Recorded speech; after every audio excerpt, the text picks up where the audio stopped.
Hey, hello again, everyone. I hope you're having as much fun as I am with this great Blitz 21. And everyone who has been presenting has done a fantastic job, kept everyone engaged.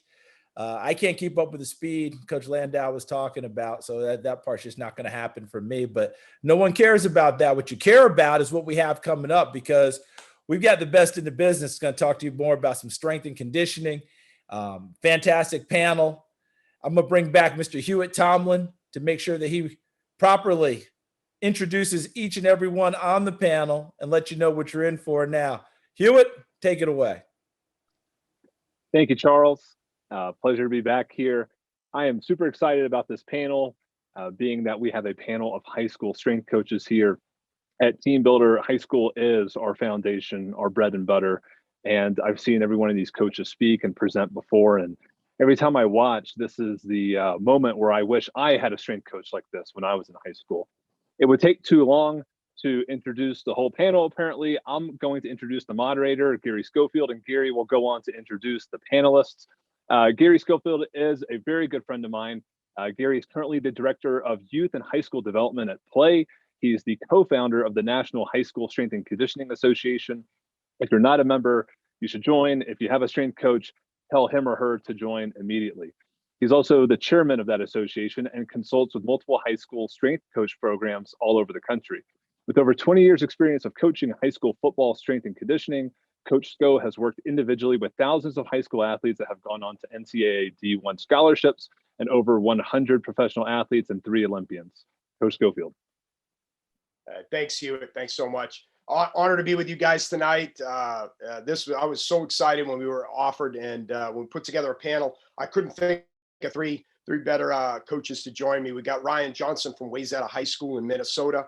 Ryan is actually the current board chair of the NHSSCA. Been a great friend for a long time. Been in this. What year is this, Ryan, for you in high school? 21, magic 21. 21 years in high school. Great experience, great powerhouse up north in football. Obviously, at the high school level, you have to be well-versed, but football is powerhouse. Also joined with us is Coach Mike Winkler at Hoban, Archbishop Hoban in Ohio, in Akron. And Mike, what year is this for you at Hoban? Seventh. So, and how many of the last 6 state championships has your team won? Five of them. So a powerhouse at the high level, and he'll be humble, but they do a great job. He's a great part of it. And then if we talk about state championships, we can't leave out Mike Snyder at Trinity in Louisville. What number are we on now, Mike, since you've been there? I think it's 6 out of 10 or 6 out of 9. I don't know. When you're starting to think what you won, that means you're winning a lot. So yeah. I'm blessed to be with these guys. I wish I won as many as they did, but we enjoyed high school strength and conditioning, especially football. It powered, and it's what got us out of bed in the morning, to be quite honest with you, on those cold days or warm mornings. It got us going. We want to show you not time with introductions. We only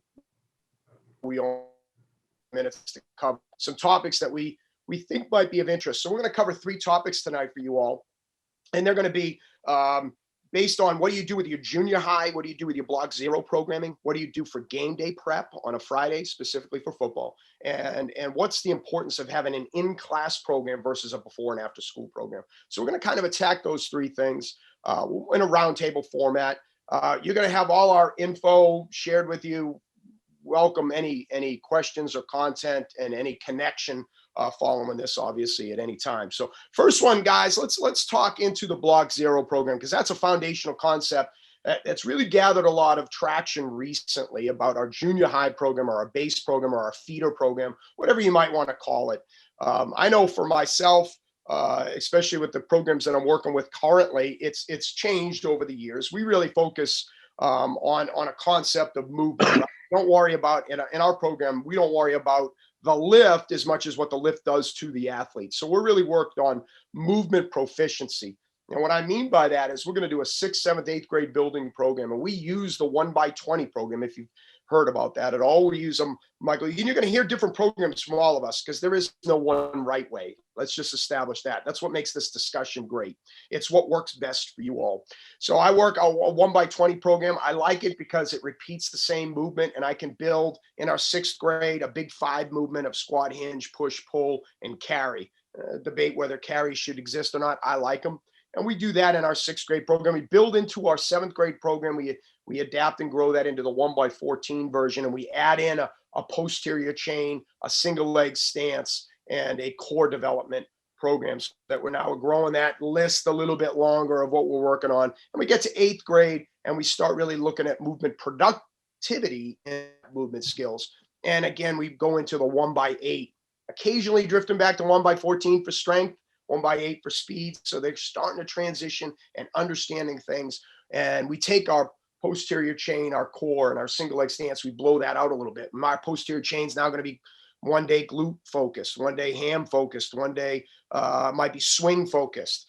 Same thing with core. We might have a plank, a bird dog, a dead bug focus. So we have some specialized programs, and you can see how that adapts. Our whole goal is that it's a slow roast. Fred Eves, one of the co-founders of the NHLCA, he has a great quote saying that youth development needs to be a slow roast. Listen, I know the society we live in. I know we want to, if we don't connect right away, we get angry. If someone doesn't pick up the phone on the first ring, we get angry. We want results quick. But what we really want is results that don't damage anything. We don't want to do anything to a 13-year-old that prevents them from being the 18-year-old they could become. So that's why we adapted that program. So guys, I'm going to start with Coach Winkler, and then we'll go to Coach Johnson, Coach Snyder for this first round, and maybe share a little bit about what you do for your building program, your 6th, 7th, and 8th grade program. Well, I'll be honest. We're strictly a high school, 9 through 12. And by state standards, I am not allowed to work with 7th and 8th graders until they reach the high school ranks and they are a student at our school. That's how it is in Ohio. Every state's different. But so for me, I'll see kids for the first time when they're freshmen or when they're a transfer. And to me, they're no different. I don't care if it's a junior transfer. I don't know those individuals. So to me, their training experience, their training life is zero. I have to start them out at zero. So hence block 0. We start out with a bunch of block body weight movements, and we progress from there. That's lower body, upper body. From push-ups, I feel like I have so many variations of push-ups that I think are so important because kids this age, their core strength, they lack core strength without a doubt. And if we put them on a bench too quickly, there's no core involved when doing a push-up. So I think push-ups are very important. TRX rows, inverted rows for pulling movements. And then lower body weight squats. They have got to move properly before body weight lunges, reverse lunges, lateral lunges, working on in all the planes, body weight wise. And then we'll progress them. Each individual is a little different. Each sport's a little different, but I know we're talking football, but and then we'll progress from there. And it's boring. We got to educate the kids why it's important to do what we're doing. And they get through it.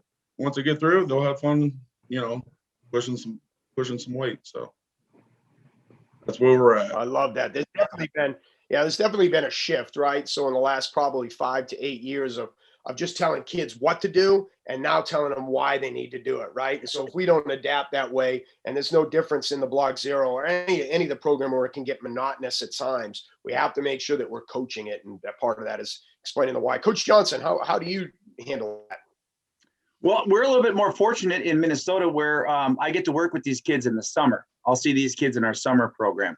We'll train kids as young as 6th grade, 6th, 7th, and 8th in our summer programs. And one thing that we have found that establishes our foundations of movements, I echo everything that Coach Winkler said. We do a lot of body weight stuff with the block 0 stuff. A couple of big things. I highly recommend Tim Anderson and his book, Original Strength. We do a ton of crawling. We do a lot of animal movements. And so we get the kids crawling around, walking around.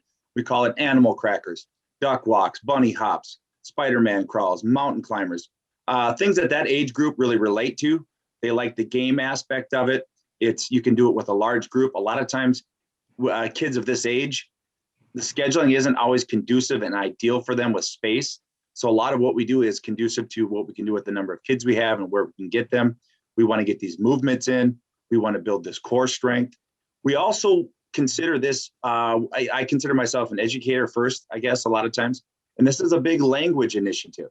We teach ready position, we teach, bar position. So they're learning the coaching cues, the terminology, a lot of things in conjunction with the actual training. So a lot of body weight, a lot of movement. Big fan of Tim Anderson and that original strength and the crawling. We can teach a lot of different movements, language terms. And what we do with these kids a lot of times is we rotate we have 2 different rooms in our facilities. And one is a little bit more body weight, TRX bands, med balls, kettlebells. So in the summer, we get kids 4 days a week.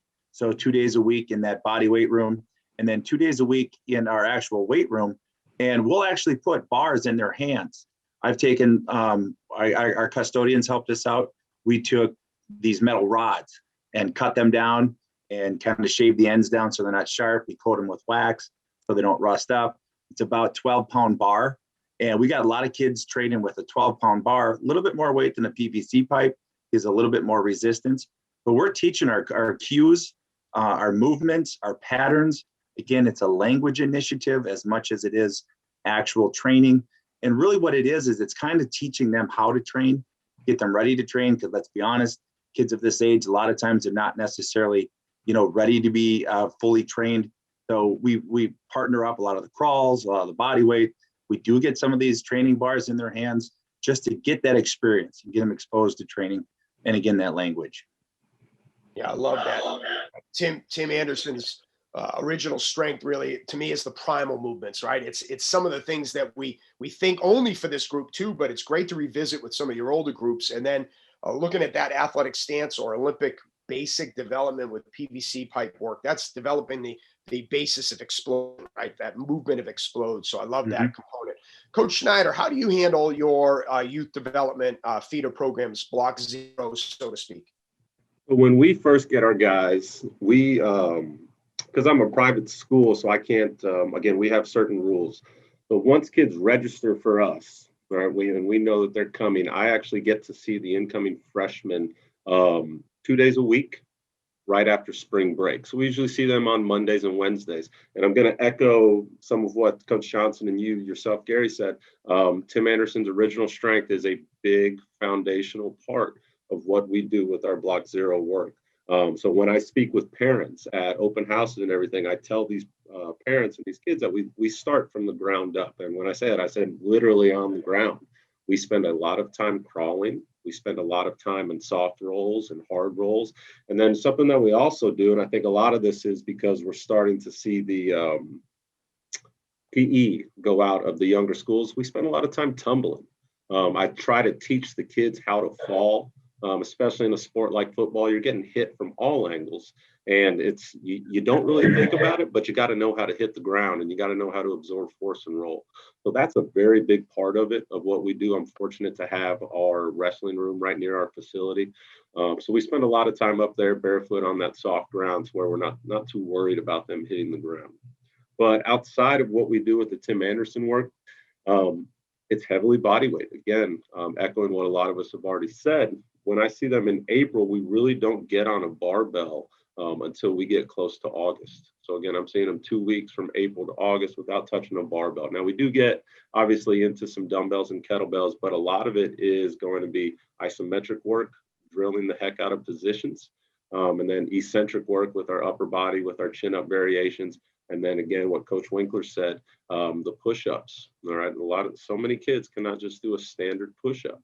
So we do a whole lot of variations, a whole lot of eccentric variations, even isometric positional holds with our push-ups. Because again, if I'm not able to control my body weights, just myself in various positions, I don't really feel comfortable putting them under load. So we really take that slow cook process that Coach Eves really mentioned. Yeah, I learned that TOMLIN routine from Coach Eves at Wake first many years ago, and it really radically changed some of the shoulder and elbow and wrist injuries that we were occurring when they learned how to tumble well. Yeah. It was shocking how much better my wrestling football players did than just my football players. But you can I tell love the that wrestlers component for and sure. isometrics. 100%.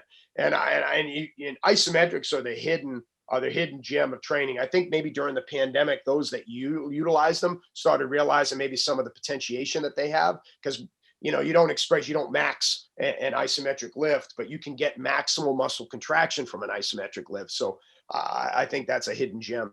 So that's awesome, guys. I know we're trucking on time. We could talk all night about these things. So we'll kind of maybe transition. I think maybe into game day prep, which is a little unique in the high school, because again, if you're there during the day, you might have a kid that has your class at 9 a.m.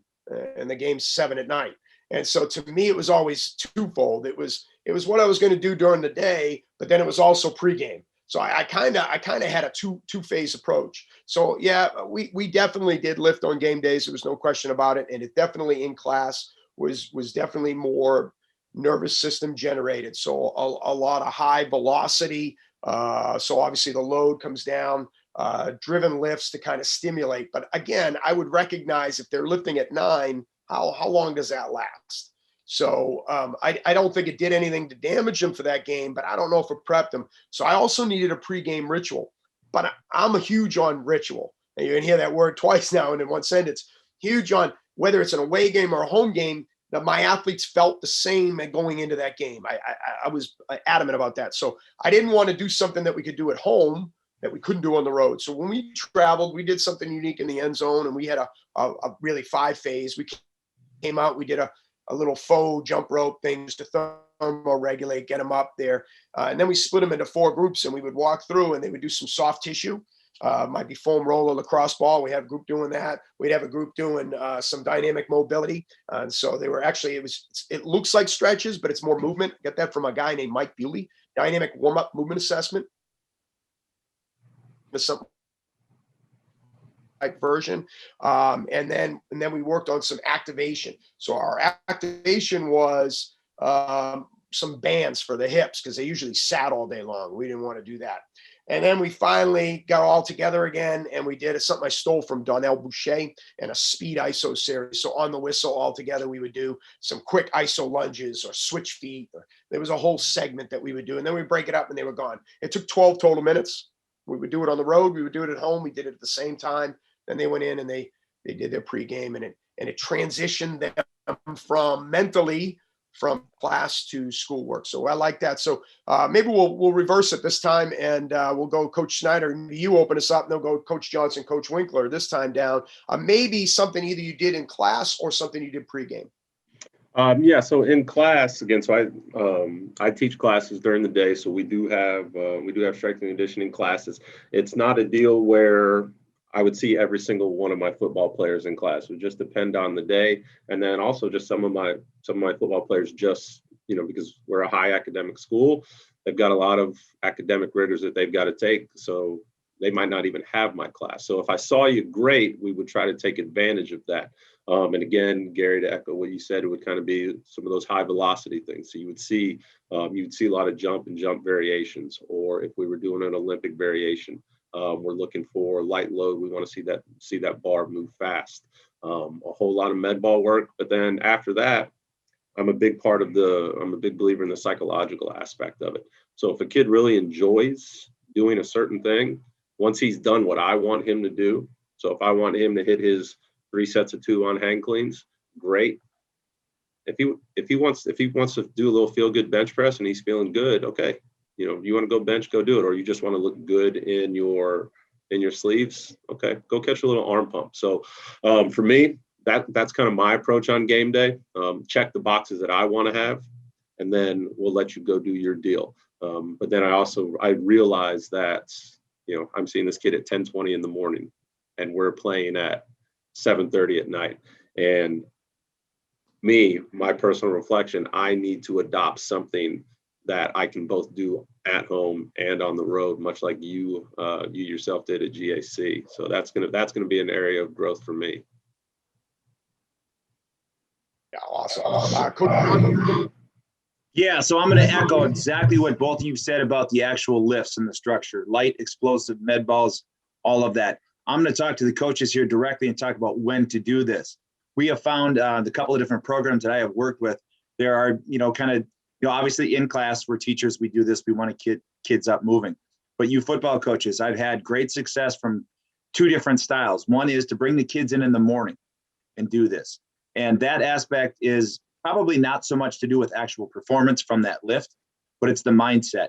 You bring the kids in the morning before school, then you backtrack it. You talk about getting to bed, getting to sleep, because you got to get up. We're going to come in for a 15, 20-minute workout. We're going to get organized. We're going to set the focus and the tone for the day, because a lot of times if it's a big game, or sometimes if it's a game, you got in the bag type of a deal, but that sets the focus. The other time to do this is right after school. A program in the community that I live in where my kids have actually played, they have to travel a great distance. And so a lot of times, the kids only have 15, 20 minutes after school, or that really tough area where they have about an hour after school and they're chasing home, they're running to get food. So other coaches would structure this workout right after school. Kids would run down, change out, go through an activation workout, which is really optimal about 4 hours before game time. And then, they get in there, they get this really quick activation lift in there. It keeps them on campus. It keeps them from driving and doing God knows what, in that short amount of time, and just kind of, keeps them all together, focuses them up, activates them. They grab a bag lunch, get taped, and they get on the bus. So all of what these coaches had said, maybe that's a little insight for these coaches just in terms of timing. The concept of timing on a pregame is excellent. I'm glad we're getting away from the dark ages where you couldn't lift it all on a game day, but now it's about timing of the game day. So I love that. Winkler, your thoughts?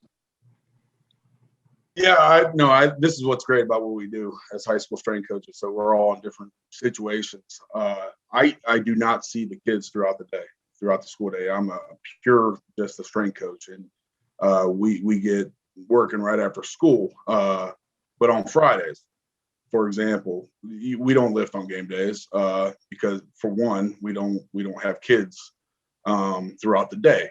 And then my typical Friday usually gets rocking right around 4:30 with kids. And we have chapel at 3:00. Then they get a meal in them, and then at 4:30, usually I start hyping the kids up. You get the stretch bands out, the foam rollers out, do some soft muscle tissue type work.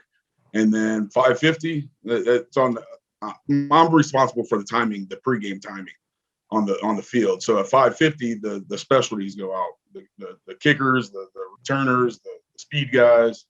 And then at 6:10 is when the bigs go out. And that's when the team stretches together. It's like clockwork, home our way, doesn't matter. And we go through our warm up, and I'm the one in charge of moving them from offense to individual, defense to individual, 7-on-7, 7-on-7, and then offense, defense, and then team, and then field goal, and then punt. So I'm the man behind that. And then, during the game, we're all good back coaches, typically, at least worst job in football. But that's a Friday. But we could talk about a Saturday if I have time to. When the kids do not have school, we always bring them in at 1:00, and I take them through a movement prep, just to get them out of their beds, get some food in them, and then we get them in the weight room. It's a movement prep, so it's slow, dynamic movements that I will take them through, and then I actually take them through the hurdles for some hip mobility work, and then we go from there. And I get some protein in their system. We head to chapel. And then once we go to chapel, the same routine, 4:30 comes around, 5:50, 6:10. That's our Saturday routine. But that's, as far as lifting goes, I'm different when it comes to that than a lot of other phys ed strength coaches. We do not lift on game days, so regardless of the sport. So awesome. I think we got a well-rounded kind of approach to that maybe gives a lot of guys some different thoughts and process. I know we only have a few minutes left here. What I want to do is open it for you all too, and we'll start with Coach Johnson, and then maybe Coach Winkler, and finish with Coach Snyder. Are your thoughts about advocating for the position of a strength coach or the class of strength and conditioning. Either one, the importance, what your thoughts are behind it, and just kind of take it from there. I think the importance of it is unification. If you can get a unified message out, not just to your football players, but all of your athletes, all of your coaches, having a point person, to run the training before school, after school, during the day, in classes, someone that is, set up for dealing with all the sports, especially football, and the importance that it has on this, but that unified message that can be run through that strength coach, that person that's always there, the curator of the weight room, before school, all day during school, and after school. I just think that just streamlines everything and really makes a big difference. Coach Winkler, I know you don't have a class, but Right. either your thoughts on that or just your thoughts on the position. Absolutely. No, the position. So for me and my staff, I'm fortunate I have two assistants as well. We could not be what we are without them. But with saying that, I'm fortunate at Hoban. I'm blessed at Hoban to have 95% of our enrollment are athletes. So the way I look at it, we can impact in a positive manner, doing it the right way, impact 95% of our school student body for 4 straight years, year round. There is not another employee, another department at that school that can have that type of impact on these young minds as a strength coach does.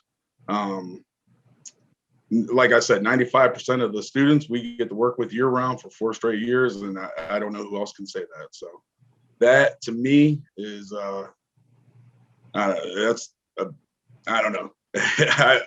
For being a strength coach, that's an advocate argument for me. That's my thing. Yeah, that's outstanding. Yeah, I agree. I think the power of the impact is what got me out of bed every morning. For those 21 years, it certainly wasn't meeting parents. That's for sure. Coach Snyder, Coach Snyder, your thoughts? My message, and you said it. Your what got you out of bed wasn't meeting parents, but my message to parents about why my position is important is, let's be honest. Okay, and I know we're speaking of football coaches. Most of our kids are not going to go play college football. Okay, but what we are doing with them, we're trying to, yes, we're making them better athletes, but once their playing days are over, and this goes for all general students, is we're trying to instill in them a work habit of a healthy lifestyle, of how what we're doing in here can translate to them when they go off to college and they know how to conduct themselves in a weight room and put together an effective training program, or 20 years down the road when they're working with young people that now they're impacting down the road. So my message to them is, it goes well beyond, what we're trying to do out on the football field. Is we're trying to make a difference that's going to last, that these kids for 20, 30, 40 years down the road. So that's why a position like what we have is important, and how impactful it can be. Well said.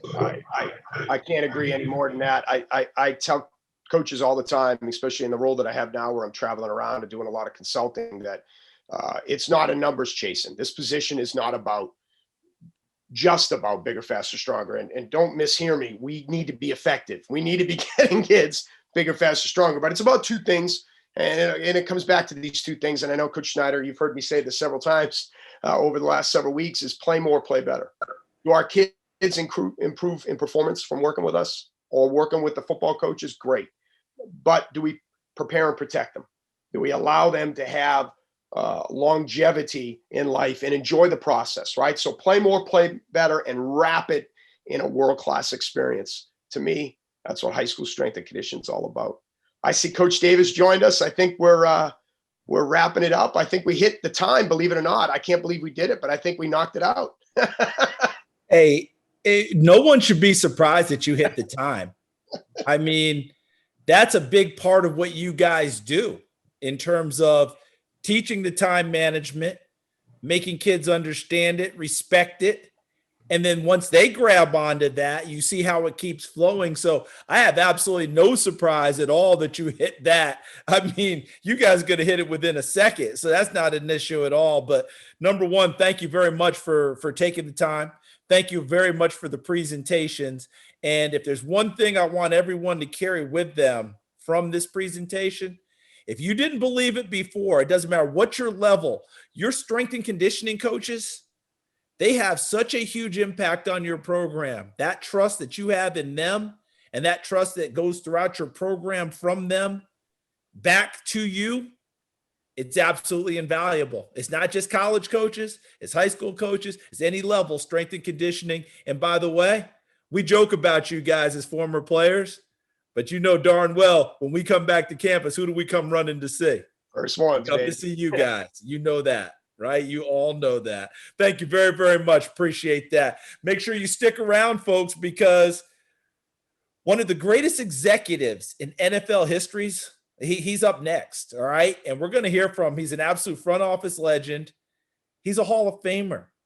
His name is Coach Bill Polian, and he'll be with us right after this. We'll take a 10-minute break.